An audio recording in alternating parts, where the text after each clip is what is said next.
Bullshit. It's the No Bullshit Marketing Show. I'm Dave Mastovich, CEO and founder of Massolutions, the world's only no bullshit marketing consultants. We're hitting a milestone with this episode. 7 years of the No Bullshit Marketing Show. 7. Whew. It's a lot to take in to have this happen and hit this milestone. And throughout the course of those 7 years, we've had a lot of guests when we hit either an annual anniversary or when we've had a round number, 50, 100, 200, 300, 400. And I think we'll do that for the 500th. But for this 7th one, I thought I'd just talk to you, tell you a little bit about the why, and tell you what I've seen, what I've learned, the lessons learned, the struggles, the barriers overcome, who helped and how, and where we're going to go in the future. First, my company is about marketing strategy and top and bottom line storytelling. And we use the science of storytelling and the science of marketing strategy. And I just walked you through the science of storytelling. What the cognitive psychologists have shown is that our minds begin to go to work without us even knowing it when we're in an interaction with others. And we tend to go through a process. We try to figure out who that person is, the focal point, what they're all about, what's their goal, what's their target audience. We do that. We try to figure that out as we're talking to someone. Then we want to know, what are their struggles, the barriers they've overcome, who helped and how, the lessons learned, and what their takeaway is and where they're going to go from here. That's what we do. That's why you see that the pilot of a new show, within the first 15 minutes of that show, probably even shorter, first 5 minutes, they've done most of those things. They've talked about the target, the goals, the struggle, the barriers overcome, who helped and how. And that's how it starts. That's how movies start. That's how stories start. So I'm going to go through all of that today for you. So what was the goal? Why did I start the No Bullshit Marketing Show 7 years ago? Well, first, I've always found that there are so many leaders with compelling, powerful stories that aren't told or heard. Leaders that are hugely successful, but they're not leading the Fortune 500 company. They aren't the CEO of an NFL team. They aren't a famous author. They aren't a rock star or a movie star. But their stories are every bit as powerful and maybe even more powerful because they're more real. They're more easy to understand. They're not based on this unique person that made it to this ridiculously high level, but they're people that have succeeded financially and business-wise and family-wise, and they have a unique ability that shows, and they convey that, and they produce at a high level, and they love their lives. So I thought, I want to do a podcast that interviews people and lets them tell their story. And I would ask a couple of open-ended questions like, talk about what got you to here. What do you see as the one thing that makes you unique? What's your biggest idea, your overarching theme of why you do what you do? I'd ask open-ended questions like that and then shut up and listen. But I wouldn't shut up completely because they'd inevitably lead to I'd say, wait a minute, you did what? And that would go down another interesting story, another anecdote, another analogy. So we'd hear what their goals were. We'd understand their barriers and the struggles and the barriers they've overcome. We'd see what lessons they learned. We'd figure out who helped them and how, where they are today and where they're going tomorrow, and what their big idea is. So we began with a very ambitious schedule and did 50 guests in the first year. Actually, it was 52 and had over 100 episodes, 2 episodes per guest, because these conversations went on and on and on. What I heard was a lot of people said, I like the guests, but, maybe you should interject your stuff. So in year 2, I figured we'd test it. I still did about 25 guests, 50 episodes that way. And then I did another 25 or so episodes of me talking about current events and how people can benefit with their leadership and communication through storytelling and how important real marketing was. And that worked really well.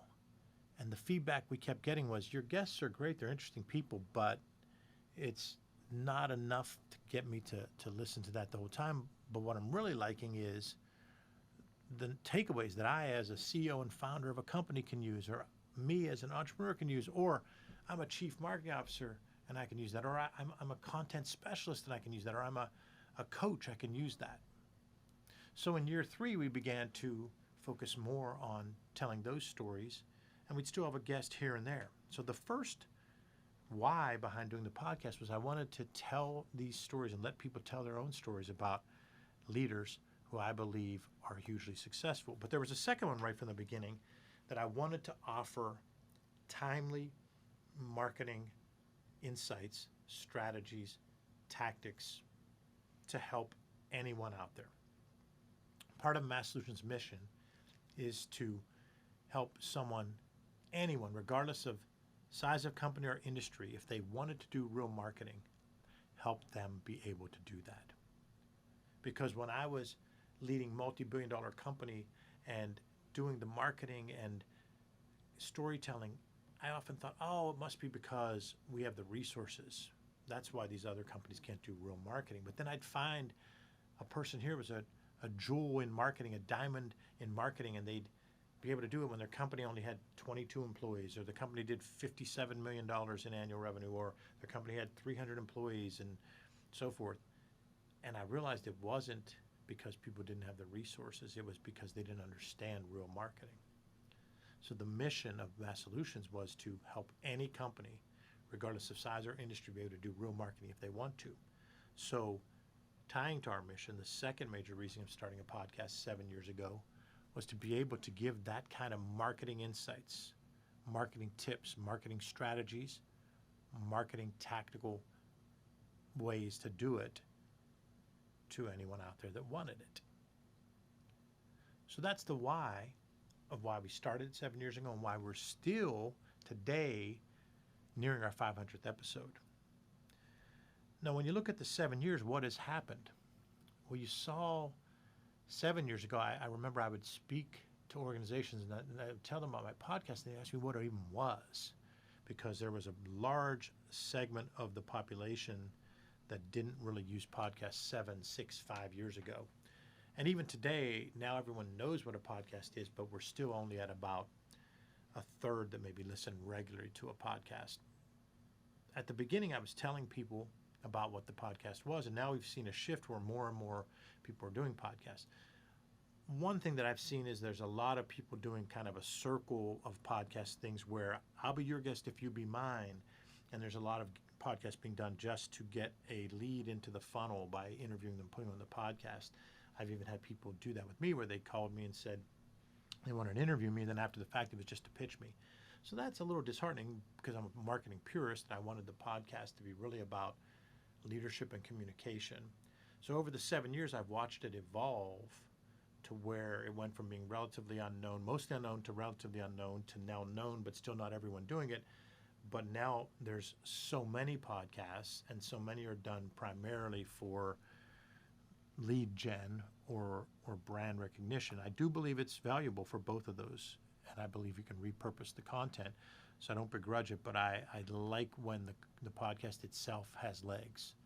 And I've always believed that the No Bullshit Marketing Show had legs. I believe if you go back and listen to any of these podcasts out of the nearly 500 podcasts, that you will get value. And not just if you're a marketer, someone in PR, someone in sales. If you're any kind of leader or founder, or if you're any kind of person that's telling stories, which is everybody, you can get benefit from the vast majority of the episodes. So that's what I've seen over the 7 years. What's happened for us during those 7 years is continued growth at Massolutions. And the word growth means more than just sales growth, more than just client growth, more than just top line growth, more than just bottom line growth, although both of those have been achieved significantly over the 7 years. Growth means growth for our clients first and foremost. And that growth for our clients is top line, bottom line, and personal and professional for the people we work with. Growth is also for our clients' clients who learn about our clients and are able to better make a decision. Growth is also about my team and our team's personal and professional growth for each team member. And that's something we've seen consistently for anyone that's come through the Mass Solutions history, that they have grown while here and after here if they've gone, and they've grown while here continuously when they've stayed, which is many. Many have stayed for quite a long time. So that's part of our growth. So during that 7 years, Mass Solutions has grown as a company, top line, bottom line performance, but grown our clients and grown our clients' clients, and we've had personal and professional growth from each of our team members. Another piece of growth is the Mass Solutions platform. 7 years ago, I hadn't really done much speaking. I had spoke back when you were getting paid lofty sums for speaking, 2005, 2007, et cetera. Recession hit, it kind of dipped, and I just was never a full-time speaker, but I reduced my speaking dramatically. But about 6 years ago, partly because of the podcast, I started getting asked to speak more.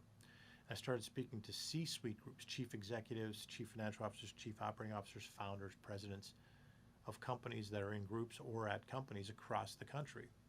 So that piece of the No BS platform, the No Bullshit Marketing platform, has grown and continues to grow with keynotes, half-day workshops, full-day workshops. So that part of the platform has grown. The podcast as part of the platform has grown. The blog as part of the platform has grown. Video content as part of the platform has grown. And recently, the excitement of Storytelling Mastery, which is an online course, one to a few, but really one-to-one, where people get on there. And when we did the first cohort earlier this year, we got comments like, I thought I'd be able to check some email while I picked up some tips. And wow, it was so interactive. I made relationships with people. I understood different industries, and I gained so much. It's about interacting with other professionals, whether it be a CEO, a founder, a chief marketing officer, a director of marketing, a content specialist, a head of sales, all of those things. And we were able to see that happen, and the next one starts in September. And so with the growth of the Mass Solutions platform now includes that type of interactive learning and more to come. So what's next? When I think of what's next, now that we've done 7 years of the No Bullshit Marketing Show, and this being the anniversary episode when we began in August of 2015, what's next? I'm not sure. I'll be completely honest with you. Here's what I know. I know that the No Bullshit Marketing Show brings value to so many people that that's going to continue. I'm not sure exactly how often, what the format will be, and so forth, but that's going to continue. I'm loving it. It's going great. But we've got ideas for other things. I'd like to get back to interviewing people and have storytelling for leaders and life, where we have storytelling that leaders tell about their life that can help other people's lives. And that would go back to the guest forum, but that would be the show, because I don't want it to necessarily tie back to No Bullshit Marketing, because that was one of the things. Guests would go, why would I be on the show? I'm a CEO. I don't do marketing. Well, first of all, you do marketing, and second of all, you do storytelling. But I get it. The title can be off-putting. So we're probably going to embark on something like that is storytelling for leaders in life, where we go back out and do that, and maybe do it in a series, or where there's maybe 8 episodes on this topic and 8 episodes on that topic, where we go out and get creative. I also want to have fun. I've been kicking around doing No Bullshit Tequila Talks, because I've already done a couple of these while drinking tequila, so I don't know if they're ready for everybody else to see. But when I talk about the story behind that tequila, first of all, the story behind tequila, which is so misunderstood. People remember just from doing shots in college or whatever. So the story behind tequila, which is quite interesting, and then the story behind specific tequilas tied to pop culture, tied to music, movies, shows, and then the stories behind specific tequilas and myself or my team or my friends, my family.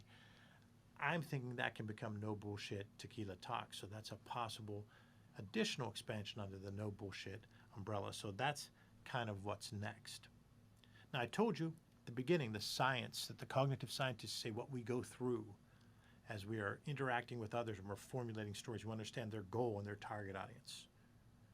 We want to understand the barriers that they had to overcome, the struggles they worked through. We want to understand who helped and how, and the lessons learned. And then what's the big idea, the one takeaway of where you're going. So I've kind of walked through some of this, but I haven't completely gone through with the, I guess, even the barriers and the struggles, the lessons learned and who helped and how. I'll touch on a couple. This is a lot harder than I ever thought it would be. I have a radio background. I produce stories, top and bottom line storytelling for many companies. That part did and does come easy for me. But two other parts are hard, and that's where we've had struggles and barriers to overcome. The first is there is a lot of work to get these done and produced, and we've had to really think about how to do that. The barriers we overcome is we had to realize we need to put more time towards the content calendar. We need to put more time towards the target audience, make it more about them, so we weren't always practicing what we preach. And so that was a struggle. That was a barrier overcome. And the second thing is the marketing of it. We didn't go into this for it to get so many listeners or viewers. And there are so many podcasts out there that to be in the top 20%, you only need a couple hundred downloads. To be in the top 10%, you might need 1,000 downloads. I can't remember the stats, but it's not a lot. So we didn't get into this to say, oh, we're going to get 183,000 people to listen. That's for the big time How I Built This by Guy Raz, or Dan Patrick on the sports side, or Dan Levitar, two Dans, or of course Joe Rogan. We didn't get into this for this to get a certain number of listeners or viewers, but it still needs to be marketed. So when you look at the two barriers, the two struggles that we had to overcome, one was tied to actually producing it and getting it done again and again, which takes more than you think, and to get to 7 years took a lot of time and effort from a lot of people. And the second thing is the marketing of it continues to evolve, because at the beginning it was altruistic, barely marketed at all. We knew people didn't know what podcasts were. We realized that wasn't so smart. That after a year or two or three, we had to say, wait a minute, let's market this a little bit. So we still haven't marketed it a lot, but we do get a lot of good feedback. We get success stories from people that talk about how they love the podcast and they send certain episodes to their boss, or they play certain episodes for their team.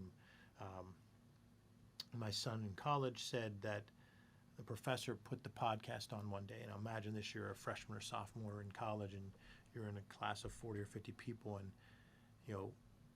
years from now he'll say, well, that was really cool, they showed my dad's podcast, but at that particular time he probably wanted to crawl under the desk. So multiple college professors have reached out to me and said, do you mind if I use this? So it's getting out there without marketing, but we know that that's something. So those were barriers overcame, struggles we overcame.